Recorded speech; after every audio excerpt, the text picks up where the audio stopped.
மதுரையில் அகில இந்திய மாநில அரசு 4ஆம் பிரிவு ஊழியர்கள் மற்றும் ஓய்வூதியர்கள் சம்மேளனத்தின் மாநில செயற்குழு கூட்டம் அகில இந்திய தலைவர் முனைவர் கணேசன் தலைமையில் நடைபெற்றது.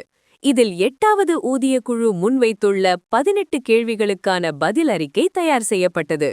செய்தியாளர்களிடம் பேசிய முனைவர் கணேசன், தற்போதைய விலைவாசி உயர்வுக்கு ஏற்ப அடிப்படை பணியாளர்களுக்கு குறைந்தபட்ச ஊதியமாக 69,000 ரூபாய் வழங்க வேண்டும் என பரிந்துரைத்துள்ளோம். மேலும் பொதுத்துறை நிறுவனங்களை தனியார்மாக்குவதை மத்திய அரசு கைவிட வேண்டும் என வலியுறுத்தினார். தங்கள் கோரிக்கைகளை வலியுறுத்த வரும் மே மாதம் 22ஆம் தேதி அனைத்து மாநிலங்களிலும் டி பிரிவு பணியாளர்கள் கருப்பு பட்டை அணிந்து பணியில் ஈடுபட உள்ளனர். தொடர்ந்து ஜூன் 7ஆம் தேதி டெல்லி ஜந்தர் மந்தரில் மத்திய மாநில அரசுகளை கண்டித்து மாபெரும் கண்டன ஆர்ப்பாட்டம் நடத்தப்படும் எனவும் சம்மேளனம் அறிவித்துள்ளது. இணைந்தது அனைத்து துறை 4ஆம் பிரிவு ஓய்வூதியர் சங்கம் ஒருங்கிணைந்த கூட்டம் இன்று நடைபெற்றது.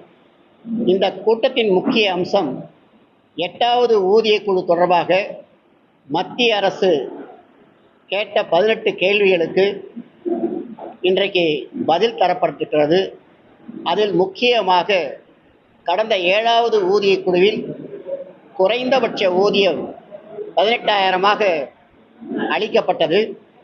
அதனை 8வது ஊதிய குழுவில் தற்போது இருக்கின்ற விலைவாசிகளுக்கு உட்பட்டு குறைந்தபட்ச ஊதியமாக 69,000 வழங்கப்பட வேண்டும் என்ற பரிந்துரையை 8வது கமிஷனுக்கு நாங்கள் கொடுக்கிறோம்.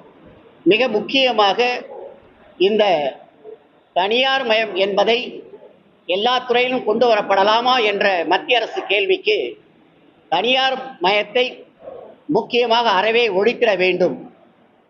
அப்பொழுது வளர்ச்சி மக்களுக்கு பயன்பெறும் வகையிலே இருக்கும் என்பதை சுட்டிக்காட்டியிருக்கிறோம். எனவே இந்த கோரிக்கைகள் தொடர்பாக எதிர் வருகின்ற 22/5/2026 அன்று அனைத்து மாநிலங்களிலும் 11 அம்ச கோரிக்கைகளை வலியுறுத்தி கருப்பு பேட்ச் அணிவதென்றும், அடுத்து 7/6/2026 அன்று புதுடெல்லி ஜந்தர் மந்தர் என்ற இடத்தில் அனைத்து மாநிலங்களிலும் பணியாற்றுகின்ற டி பிரிவு பணியாளர்கள் மாபெரும் ஒரு நாள் கண்டன ஆர்ப்பாட்டம் நடத்துவதென்றும், அதன் பின்னர் பாரத பிரதமரை சந்தித்து எங்களுடைய மகஜரை கொடுக்க முடிவு செய்திருக்கிறோம்.